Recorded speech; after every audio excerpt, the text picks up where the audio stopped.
Well, thank you for being here.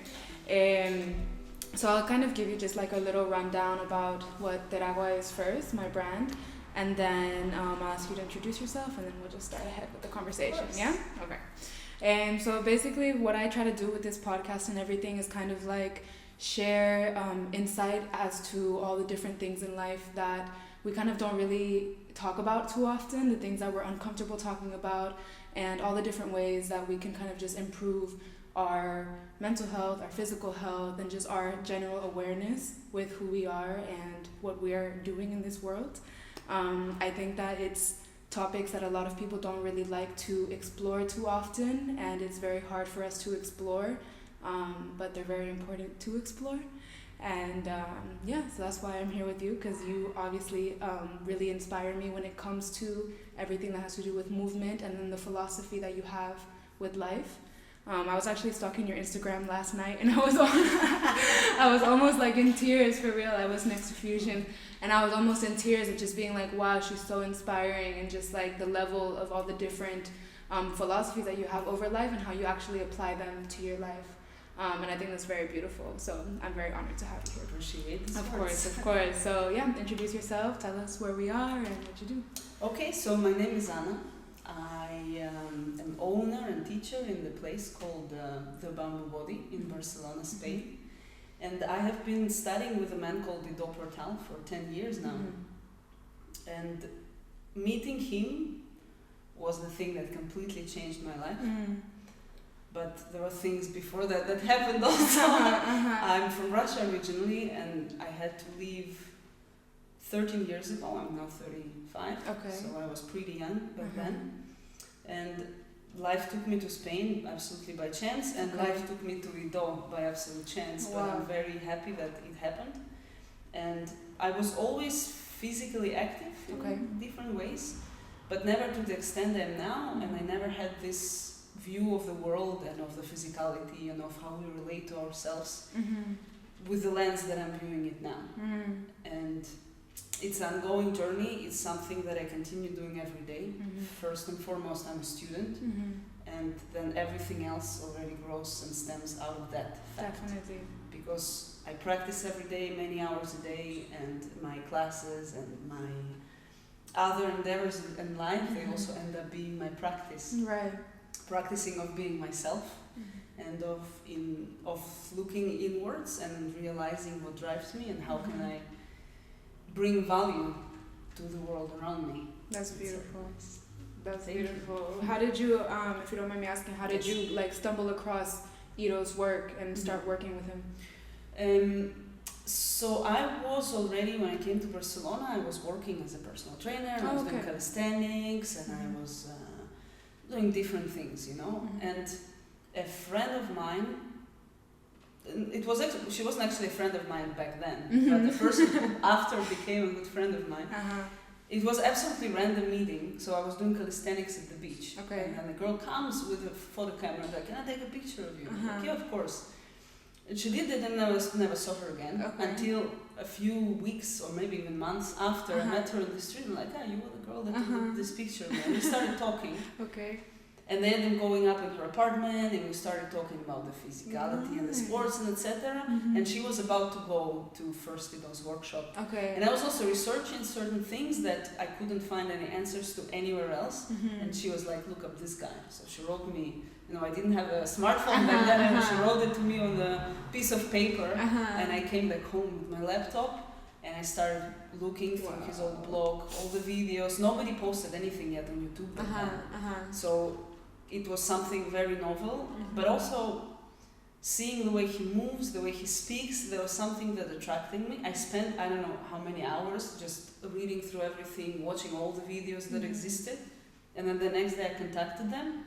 I paid online coaching immediately, and then since then it was just an ongoing process that had many ups and downs, and has changed my relationship with the practice many times, with my profession, with everything I do in life, with my relationships with other people. So it was a very random event, but I don't know, is anything in life is really random? There is no coincidences. No, exactly. So there are no coincidences. And it happened also in the very right moment for me. in a place that I wasn't in my life back then. And it just, fit perfectly into where everything was going, and it revolutionized everything about me. That's beautiful. Wow. Wow. So it was started off as an online coaching with Ido. Yes. Wow. Yes.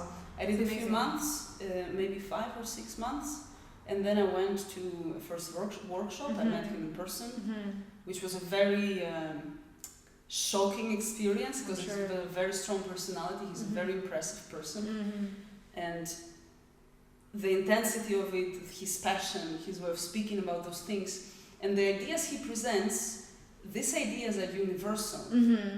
So this is this type of ideas, when you hear them, like, okay, yes, of course. And then after some time you think that you came up with it by yourself, It wasn't the case for me, but it often happens. So it was like a shock with the reality. It was a shock to see certain parts of myself, and it was very hard. It was really, I don't know, I cannot find a good word to describe this moment of just meeting this different reality, this different overview in life. Also just the very strong person that you don't meet every day in your life.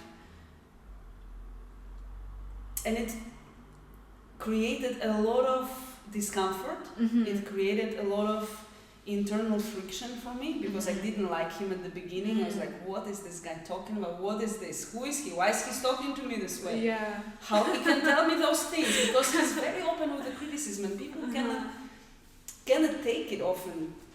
But me being Russian, I kind of don't take it that hard. But still, it was like, why is it this way? How can someone treat me like that? When in reality, over time, later, I understood that he was doing everything in order to pull me out of the shell I was in, and in order to poke my ego and deflate it. And he succeeded in this, because 10 years after, I'm a completely different person. Oh, wow. And I couldn't be more grateful that all of this had happened. But it was a very bumpy road. Of course. It's funny because I kind of define myself as that type of person who almost seeks those types of relationships because I want to be pushed out of my box, because I want to be made uncomfortable in order to grow.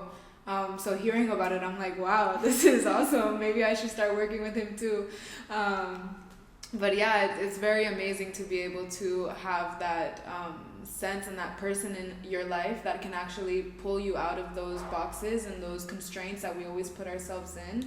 And so we can actually kind of go into the topic about resistance, Can you talk to me about that resistance that you felt with Ido's practice, or just in your personal, I would say, evolution within the practice, and that resistance and how you kind of gave into it at a certain point, and, just that whole journey? Of course. Resistance is a good word.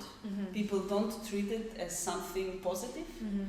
They hear it and it's already, okay, I'm resisting something. And it can only also be described in many different ways, like which kind of resistance and how it actually affects you. Right. But in general, actually, the better word will be friction, maybe, that I would describe this as. Not resistance, because resistance is not sustainable over the long run. If you resist something and you force yourself into doing it, at the end of the day, at some point it will break. Right. But the friction, that situations that you would like not to find yourself in create, this is actually something that will eventually bring up the growth. Right, become smooth. Exactly. It doesn't become smooth. I don't think it will ever become smooth. Looking for it to become smooth is not gonna bring you to the good result. Let's say. And resistance is, of course, always it will happen. Resistance to a teacher is the most normal thing, because it's the person who criticizes you. It is the person who constantly stands on top of you and makes sure that you're walking the path that you need to, and not the one that you want to. So there is a clash of personalities, because I always was very strong. I always had a very strong personality myself, and finding someone who is confronting you in such way is very painful for your ego always, and it was such for myself. The practice itself, at the beginning, and especially back then 10 years ago, it was 6 hours of very brutal volume, a lot of mobility work and handstands and strength, all cramped into these very long days. And it's hard on the body. I was younger back then, so I could do it without any problems, but with the mindset I had it at the moment, it didn't also bring me very far. It did. It gave me certain skills, and it gave me the understanding that I have a discipline, that I have the capacity to do this work, that I can be there by my own grinding without anyone watching me. So this gives you certain strength. But then eventually, if you're doing it from the wrong place, the resistance will come up. And this resistance, you can drag through it for some amount of time, but eventually you will run into a wall, and then it's not going to go anywhere. Right. This is what happens a lot to people who are professional athletes, for example, and they have been all their life going through this process of overcoming themselves and going for it, and you know, this very hardcore, tough training. At the moment their career ends, they say never again. A lot of people who have had sports as their career when they were younger, they stopped doing any physical practice whatsoever. And very often it ends up being depression, alcoholism, drugs, etc., etc. Because this resistance, it breaks you. But it can serve you as a fuel for a certain amount of time. And if you find a way to transform it, when you recognize that this is happening, then it will take you to different places that will help you to unpeel layers of yourself. But it has to be recognized, and it has to be taken care of. And also this notion of having friction and encountering it every day should be connected to the sense of growth and to the sense of development yourself, of yourself. But people don't do this link, so friction feels really hard on yourself. And especially in the Western world, people want to avoid as much as they can to not feel good, let's say, like feeling good stands at the top of the mountain.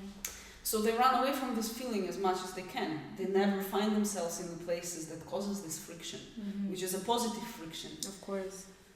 And so overcoming it is one thing. So it's what I was just talking about this resistance and changing your relationship to it and driving it into a different path so it can be more sustainable for you. Right.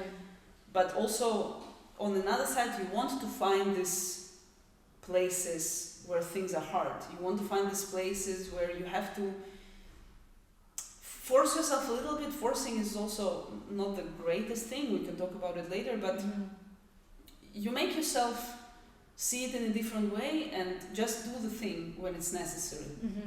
And this will be, I think, the most healthy approach in the sense of your well-being on different levels.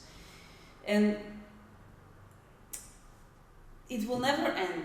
It should not end. If you're really practicing something, if you're really trying to grow, the sense of friction should be present. And you have to always work with it somewhat, and you have to seek it, because it can end in a certain direction. So that means that, okay, this path I have already discovered everything that I needed for myself, so now I can go somewhere else. So it will be a good direction to build your practice, to build your personal development, to look for these places which generate this friction and actually dive into it and search, okay, where it can take me at the end of the day. Wow. I think it's very good what you say, and very true that in the Western world it's very common to try to get away from these feelings of discomfort.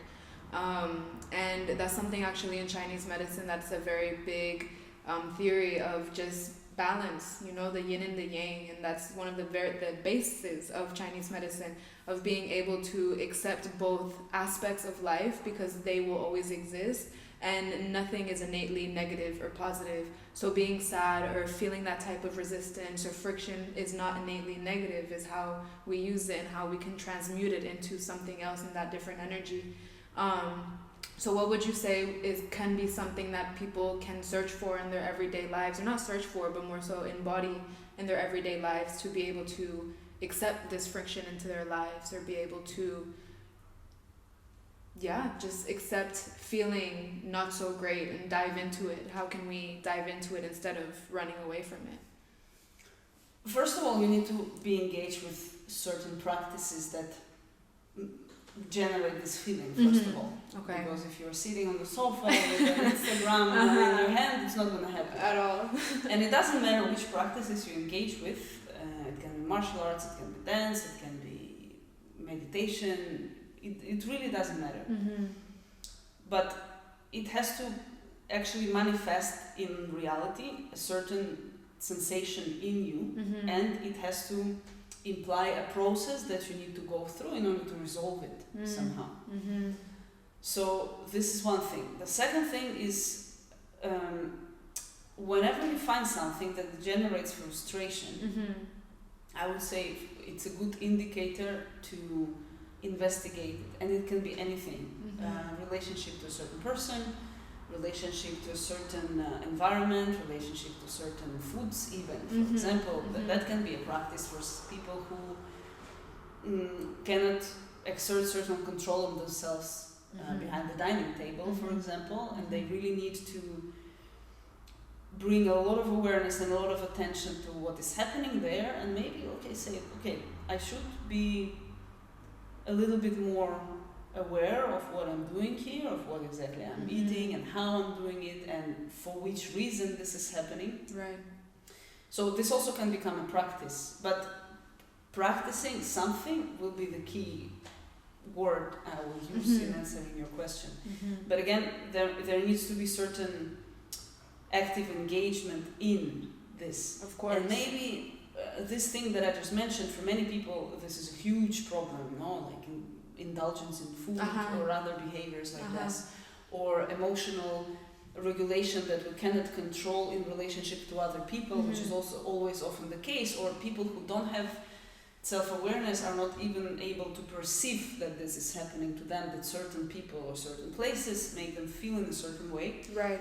So finding a practice, it doesn't matter what it is, but that involves the body on the first place, will be a good place to start to look for these things. Right. And it can be something that you enjoy, which will be a little bit more friendly point of entry. Because even if you enjoy something, at some point you will encounter the moment when you really have to push through certain things in order to continue developing in this direction. Right. A little bit more advanced way of practicing will be finding something you really suck at, something you really don't see yourself doing, and actually starting in this direction. Like for some people it can be a martial arts class, for example, or for some people it can be a public speaking course, or whatever it is that really generates this aversion. When you even just think about this, it will be a good indicator that this is the place where you can find this growth and you can find this process when you can start to unravel all those things that you're talking about. Right. And like you say, awareness has a very big thing to do with it as well. Being able to even begin to observe the body and observe, I feel this way because of this emotion, and dissect it to the point of being able to figure out where it comes from. I think that's also one of the biggest things that I see in the world around us, is that a lot of people don't have the awareness, a simple bodily awareness or mental awareness, to be able to understand why they are going through certain things or why they are feeling certain things that they're feeling. And I think this also has to do a lot with limiting beliefs, and we have so many beliefs that are ingrained into us, that we kind of assume it as our own personality or as our own behavior, and we have a very hard time separating ourselves from those thoughts that we believe so deeply. So has there ever been, well, I'm sure there has been, but tell me a time where there's been a time where you have experienced this type of limiting belief and you really had to do conscious work to break out of said belief? Of course, many times. Look, when I was younger, I had a big problem with alcohol and drugs. Okay. How young? I started when I was 14 years old, and until I was 22, it was every day, something. And I had to break out from the belief that I'm an alcoholic and I'm a junkie, and that I can do something else with my life than this. And it was the first moment of complete switch of perceiving myself in a certain way. So this is the personal experience, which was I mean, on one part in this, because this is a very specific also problem, not the addiction, which also comes from many, there's a lot of underlying, of course, reasons for it to appear in the first place. Of course. Including genetic reason and the environment, and etc., etc. So, first part in this case is to actually admit that you're a junkie and admit that you're an alcoholic, and then not to see it as a negative label, but just I'm an alcoholic. This thing happens. Of course, you can blame yourself always for everything. This is not in a self-punishing way, but I took certain decisions. I was young. I have to stop being angry at myself for making these decisions, and I also have to admit the fact that I'm sick. This is a sickness, and it's as stupid to be seeing yourself as unworthy because of this as someone who has a cancer or a heart disease, So this was a very strong moment of realizing this is what happens to me, but I'm not bound by it. It doesn't define me in any way. Right. So you start believing in the fact I'm a junkie, I'm not gonna ever be able to break out of it. But it's I'm a junkie, but it's just a condition that can be dealt with. Right. So it was one of the main turning points in my life, of course, besides everything else that happened after. And there are many of moments like that.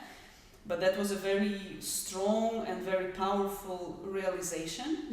And it's really hard to do when you find yourself in such a state, because all your brain chemistry is messed up, and everything is just out of probably I was depressed or something. I don't know.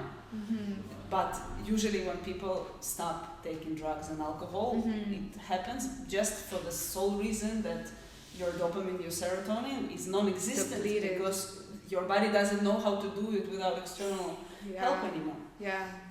So that will be one very big and very crucial moment when I took these beliefs that I had about myself, and I turned it into something that actually gave me power to work with it and break out of these habits and do something about it and make something of my life. Right. And what brought you to that point?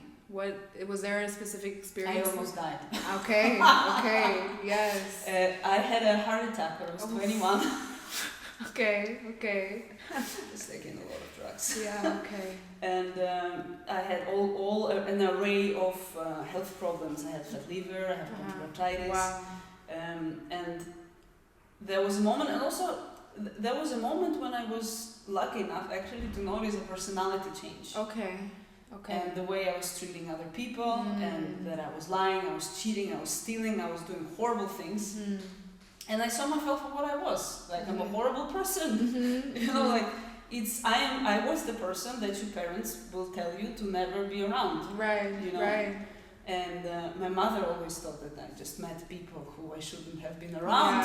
But you're that was me. Exactly. The reality was that I was always this person. So first the health problems, and then when it happened, I tried to stop drinking.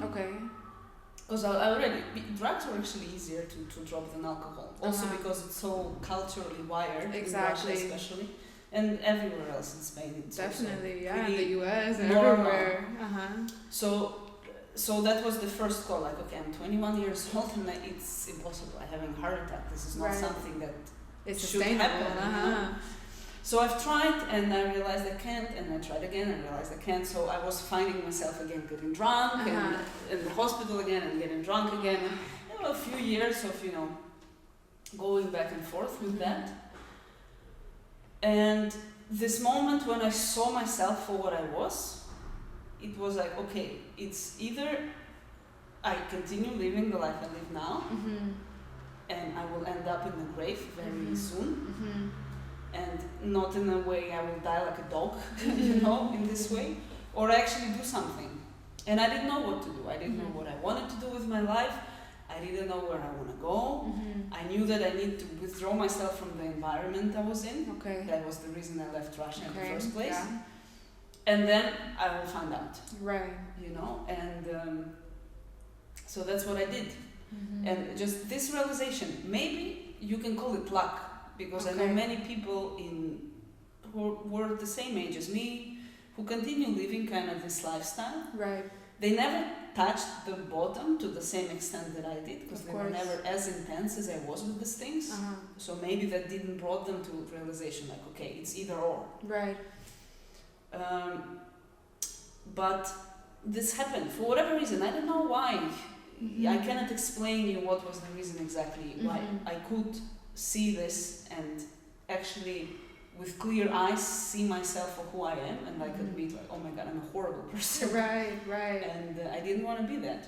Right. No, it's crazy how you say that you can call it luck, because it's true. A lot of people do go through these phases and emotions and states of life and don't ever come to the point of self-awareness to look at themselves and step back and say, hold on, who am I actually? What is happening to me right now?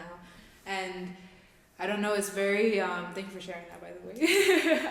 It's very intense to come to those emotions and to actually look at yourself in the mirror with those clear eyes and be able to see the person who is struggling with it and not define yourself as that thing.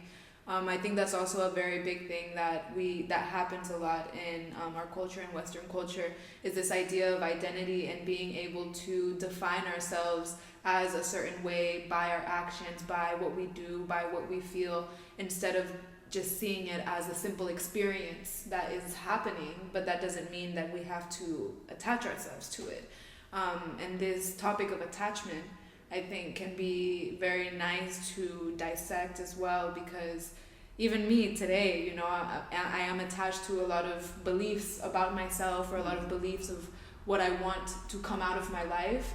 But I also see how those attachments lead to negative thoughts, lead to me shitting on myself for certain things. And yeah, I think this thing of attachment is very, very big. And yeah, if you have any thoughts about attachment and how we can maybe maneuver those emotions and those things. To the identity, you mean? Or to identity, to anything, honestly, to an object, to... I mean, attachment, at the end of the day, this is just what our personality, the fixed, created set of ideas of who we are, is operating by. Because if you think about it, at the end of the day, you will have to go let go of everything. Right. Of everything. By the end of your life, it will strip you of everything you have, and you will die alone, and there will be nothing else but your conscience at this moment. Which for people is a very grim thing to say. It's like, ooh, you can't talk about this thing. But look, you never know that death is around the corner. Right. Remembering all the time can really help with managing these things and managing these attachments. And when you see it for what it is, it's just the personality I have cultivated that sees this thing as value. And we need personalities and we need egos in order to function in the world. This is not something that you want to get rid of. It's easy to be a monk in a monastery and talk about the attachment of all things. But how do you apply the same view in the world with the intensity we live in the cities, and with everyday burdens that you have to go through, and with everyday things that you have to solve? Having it with limiting paying taxes, you know, of course, filling a tax form and being completely straight and gathered. But realizing these things is good, and living through that and understanding, like, okay, are these things important? Okay, at the moment I need to do them. I need to go there and I need to do this bureaucratic procedure, let's say. But why do we create all these other things around it, and we get attached to this absolutely illusionary ideas about certain things that have no sense and no real meaning in life. Right. And we ramp up ourselves, we invest our energy in all those things which are, they need to be done, but why is there all this other garbage that we put on top of it which is not important? Of course. And attachment to the identity is the same thing. It's okay, how does the fact that I'm Russian defines me in any way? There are certain aspects of my personality that have been shaped by me growing up in this culture, and me thinking in this language, and you know, building my idea of the world in this language. Of course, it's very different compared to someone who has English as their first language, and their view of the world is described with this. So there are a lot of subtle things that people don't think about. There are certain words in Russian that have absolutely no translation to English. Same with Spanish, same with any other language that you take. So I name a certain concept and it starts existing in my experience, but it doesn't exist in yours. Right. Because you simply don't have a word for it in your language. So by naming all those things, we are giving them power. And by putting all these labels on ourselves, I'm Russian, I'm female, I'm an alcoholic, you know, I'm this, I'm that. Okay, so what value exactly does it have? Right. In these terms? And you want to present yourself in a certain way in the world. As I said already previously, we need it to function, but it is important to see behind this curtain and actually look at the person and listen to them and realize who they are, and not just see all these labels around them, but you first have to be able to do it with yourself and really find your own axis and your own essence and see all these orbiting things around it which have their place, right, and they need to be recognized, right, but also those of them who are damaging, there is absolutely no need to keep them. right.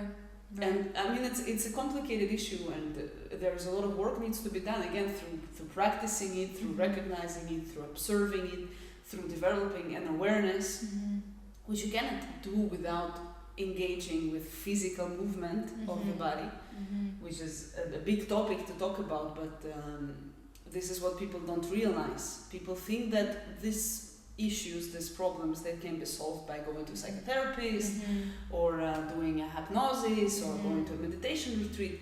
All these things are good. Psychotherapy is good and the meditation retreats are good. But what is really important is what you do with it every single day of your life. Right. You go to a psychotherapy, you work with certain problems, but then you go back home, your husband tells you something and everything goes completely off track. Like, right. What was you just paid €100 for a session, you know? Yeah. Which sense did it make? Right. Because we want a pill. We want the quick fix of something. And everything, all the environment that we live in, they lead us into believing that it is possible to do. But any of these issues can only be solved by practicing with yourself and recognizing these points of attachment and looking at them. Maybe they're not as negative to begin with. Right. Maybe they gave you certain power at certain moment in your life that helped you to go through certain things. And at this moment in life, the structure was useful, but it's not useful any longer. Right. So it will help you to recognizing it, will help you to, say thanks to it, and then just let it go. Okay. It's very nice. It's very nice. You speak very nicely. Let's talk about movement then. So movement in regards to being able to being able to explore your identity, being able to explore your attachments through movement. How would you say someone who has no experience with movement and has no experience in kind of questioning themselves, how can they use movement to be able to slowly break out of that and observe their body and their mind to grow and expand? The first error I will point, as you say, body and their mind, which is everyone, even I use this language when I'm talking about this. But what people need to understand, And it's for some reason, I know what reason is, I will come to it in a minute.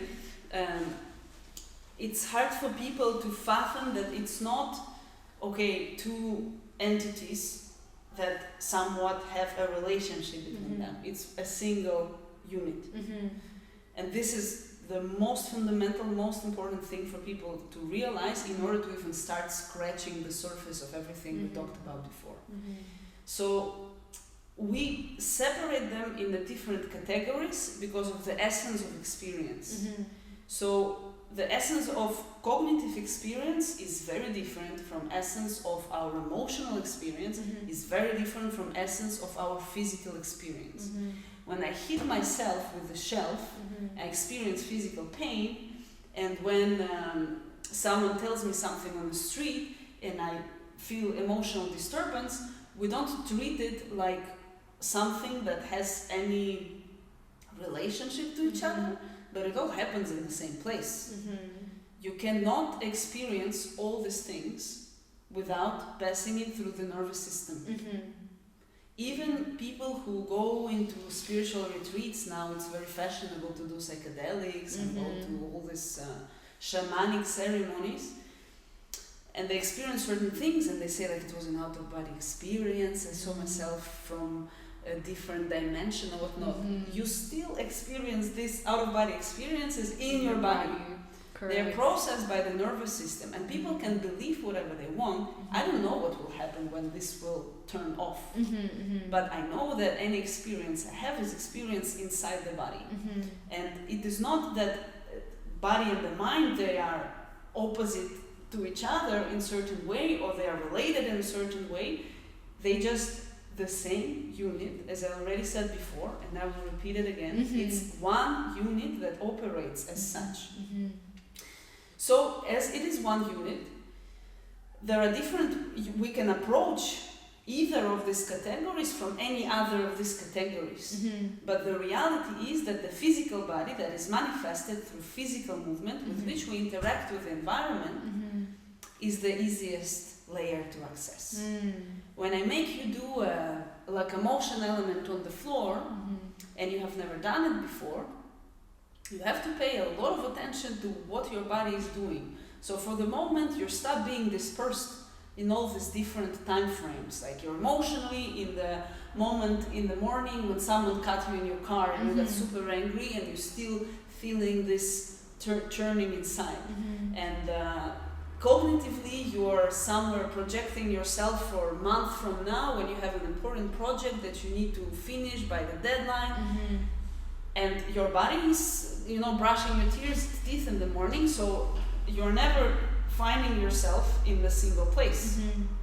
So when I make you do this, everything has to come together because you're lost. In two trees, as we say in Russia. You're suddenly lost, and suddenly there is a moment of, you're brought into this entity that carries all this part of yourself, and you start to realize, all of this exists in the space that I call myself. So through body, through movement, we start addressing just the fact that you cannot always be unified in the same point in time where you need to be. And then after some time of the practice, you can start already dig deeper and you can start to address through different practices all the other layers of yourself. The problem is people never stay. The problem is people think that they've done a few things here and there for a month or even years sometimes, and they never actually are able to stay for a long time to see what's there on the other side, because these changes, they happen over a very long period of time. And at some point, something just, the experience of you being you is different. And I can't tell you what's the time frame for this to happen. And for every person it will be different. But there has to be a practice, again, there has to be a process of changing something in the body, even if it's just not just these important physical limitations. People sit around all day and they're completely, flying in the air. Suddenly you bring them to a squat, let's say, and there's like, oh, I never been in this position, or I've been in this position 30 years ago in my life. So the perception switches, and like you give them a magnifying glass for a moment. And then people go out of the class and it disappears immediately. But the more you expose yourself to these practices, the more you actually notice that, okay, something in my body changes, the more you start experiencing this awareness throughout the day. But also the just simple physiology, proprioception, is developed through using the body. Right. So the more you work on creating a better map, so we have this in our nervous system, operates as a map, let's say. And there can be a map that is done by a child, like the treasure, there's a river and there's a house. Like, try orient yourself by this map. And then there's Google Maps with IHD, all the trees, all the little garbage bins and everything, and you can find your way pretty easy. So by the same analogy, if you're using your body often, and if you are creating through these different practices, these dissociations of, okay, let's say a stupid example, but okay, I'm gonna feel and do something with each finger of my left hand, and it creates the map of my left hand, which is much more defined. People who play guitar, for example, or any other instrument, they have much better defined mapping, sensory and motor, of their hands in their nervous system. So when this happens, and when the body is mapped well, when emotion is arising, you start perceiving it way before it was able to affect you and you snap, for example. And you are able to perceive these very subtle sensations inside your body, because all emotions, they manifest as a physical pattern. So you can perceive it and you can start working with this. You can sense deeper and you can recognize things much sooner when they happen. Now, same thing with the cognitive processing. When you're moving in a way that is very complex, something happens to your way of also perceiving and deciphering complex ideas. Because I've been working with people for many years, and I can tell you for sure that by the way a person moves, I can tell something. Of course, it's never a perfect judgment, but there's something that can be said about their personality, because it is reflected. And the fact that you can change the way you move tells you that also aspects of your personality can be changed through movement. And there is a lot to it. There's many things that I could be talking about, but if we distill it to more basic notions, that would be it. And movement, because of what I just said, is for me by far the most important, most neglected, unfortunately. It's changing, but slowly. Aspect of actually recognizing your problems, recognizing your faults, and making peace with them, and it gives you tools to actually work with it and become a better person. Definitely. Because movement practice includes everything, because you cannot talk about movement if you don't talk about all the aspects of a human being. Right. But this is the most visible, most accessible layer. And it's also based on certain physiological properties of the body and of the emerging nature of the self, that with better mapping, better senses, will actually improve also your relationship with all these other things that I just mentioned. That's actually one of the greatest reasons why the moment we came here, Fusion and I, for the sample class, how we intro class. The intro class. The philosophy that you hold of movement and what it can do for your mind and your body, it changes everything that we believe to be true about movement, and kind of brings to light the essential concept that is movement for awareness, movement to bring awareness to our body and to our experience. To ourselves. To ourselves. I was actually going to ask you too, like, what's a good word to be able to put both in the same... The problem is there isn't. I think in Tibet they have a word that means both, but in English there isn't, in Russian there isn't. Okay. In Spanish there isn't. Mm-hmm. But thinking about it, self maybe will be something that essence. Mm-hmm. I don't have a good answer to this question, to be honest, and still, unfortunately, I have to use these notions because it's good. Okay, categories, you understand it. There is body, there is the mind. Mm-hmm. But then this dichotomy, it creates this misunderstanding that I think really moves us away from working with it in a better way. Of course. So yeah, it's really unbelievable sometimes the way that shifting the mindset that has to work with the self really just shifts every other aspect of your life. You know, I know that from starting your practice, just a month, just a measly old month, you know, so many things in my life have changed, and so many things, and the way I think about things have shifted in a completely different way of being more flexible, more open, more present, more just aware of the everyday experiences that we go through and everyday emotions that we go through, and how to be able to deal with them in a more effective way. So that's why I really love what you're doing here, and I think it's very, very amazing, and the way that you deliver yourself and the way that you speak really does get across to people, and I think you're doing everything that you're supposed to be doing. You are. So it's very beautiful. Is there anything else you'd like to say before we close it?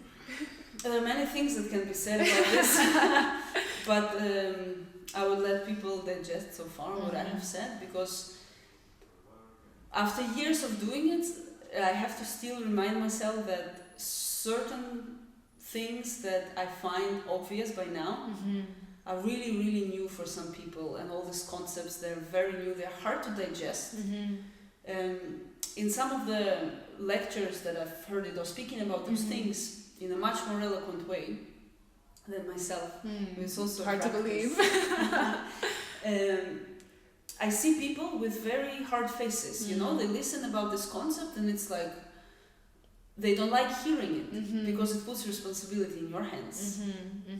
For me, this was very liberating, hearing all those things and understanding that, it is in my hands. I can do all those things. If I recognize that this is who I am right now, and there is always a better version of me ahead that I can always constantly move towards, realizing that there is no place to arrive here. But understanding this and being in this process makes me forget sometimes that it's very new for some people, and this is very hard for some people to hear for the first time, and especially when they don't have experience with the physical practice. So this is what I will leave you with, and I hope that it serves people, and I really hope that they will see that through engaging with movement practices, through engaging with any practices really, that you put meaning towards and you make a conscious effort on working on yourself and developing yourself, people will see that they have actually everything in their hands in order to do out of their life what they want. And I'm a living proof of that. It's hard for people to believe often of these redemption stories, but I know what I am, I know what I did, I know how I went through this path, and I know that every day I find myself with a sense of immense gratitude to have found this, to live in the same time frame with such people as Ido Portal, and to be his student, and to be able to share his work and the beauty of self-discovery with other people. Beautiful. Thank you so much, Anna. I really do appreciate it. Yes, of course. Perfect.